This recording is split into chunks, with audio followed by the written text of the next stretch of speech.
रामनगरी अयोध्या में आचार्य पीठ तपस्वी जी की छावनी के महंत परमहंस दास ने एक अनोखी पहल की है।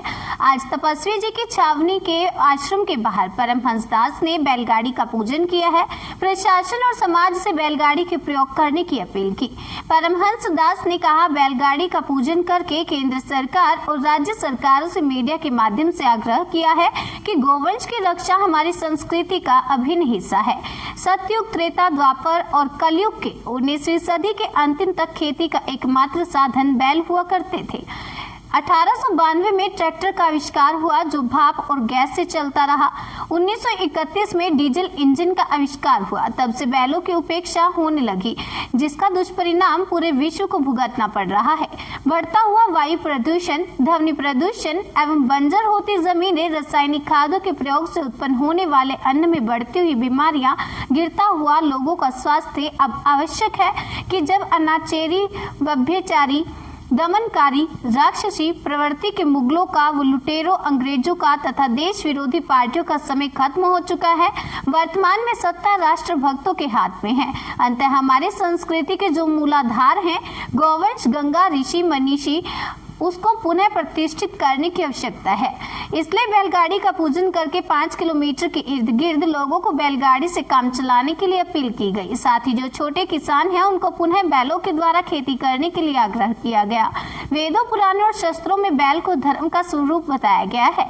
देवा की देव महादेव भगवान भोलेनाथ की सवारी भी नंदी बैल ही है और बैलों को जो हम घास खिलाते हैं वह गोबर के रूप में, गोमूत्र के रूप में हमें प्राप्त होता है। उससे नाना प्रकार की औषधियां भी बनती हैं। खेती के लिए खाद ही मिलती है और ईंधन के भी काम आता है। इसलिए रामराज की स्थापना के लिए, भारत को विश्व गुरु बनाने के लिए, भारतीय संस्कृति की रक्षा के लिए गोवंश की रक्षा नितांत आवश्यक है। सारा विश्व गोवंश का ऋणी है। गोवंश का ऋणी है, चाहे कोई भी धर्म का कोई भी व्यक्ति हो, लेकिन गोवंश का ऋण सबके ऊपर है।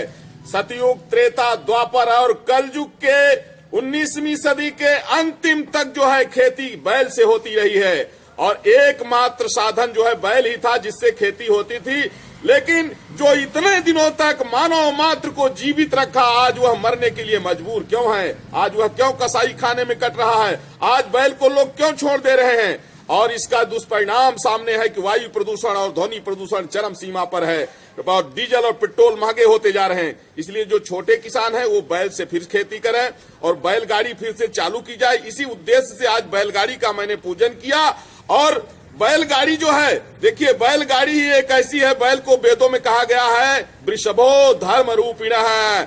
ऋग्वेद में है कि धर्मो रक्षति रक्षित, धर्म की रक्षा करोगे तभी देश की रक्षा होगी। और वो धर्म का स्वरूप बैल है और पूरा विश्व बैल का ऋणी है।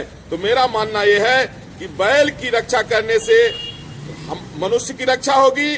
और दूसरी बात है कि कोई भी राष्ट्र अपनी संस्कृति को खो करके बहुत दिनों तक वह जो है तो सुरक्षित नहीं रह सकता है। भारतीय संस्कृति गौ और गंगा से है, ऋषि मनीषियों से है। इसलिए भारतीय संस्कृति की रक्षा के लिए गोवंश की रक्षा नितांत आवश्यक है।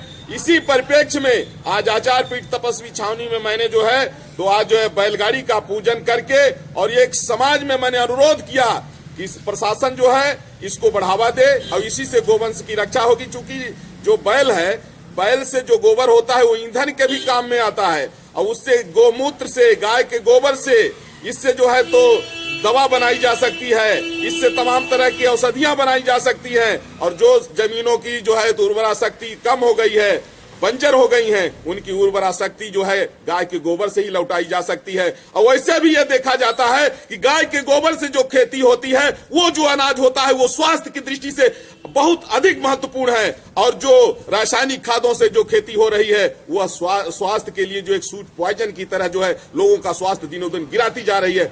इस उद्देश्य से और पापी, अधर्मी, दुराचारी, बलात्कारी मुगलों के बाद में, लुटेरे जो है ब्रिटिश शासन के बाद में, और जातिवाद, परिवारवाद, नफरत की राजनीति करने वाली जो है कांग्रेस के बाद में, जब सत्ता परम राष्ट्र भक्तों के हाथ में आई है तो आवश्यक हो गया है कि अपनी संस्कृति को पुनः प्रतिष्ठित किया जाए। इसी उद्देश्य से आज बैलगाड़ी का पूजन किया गया। 5 किलोमीटर की यात्रा और हर तरह के काम जो है बोझ ढोने का बैलगाड़ी से किया जा सकता है।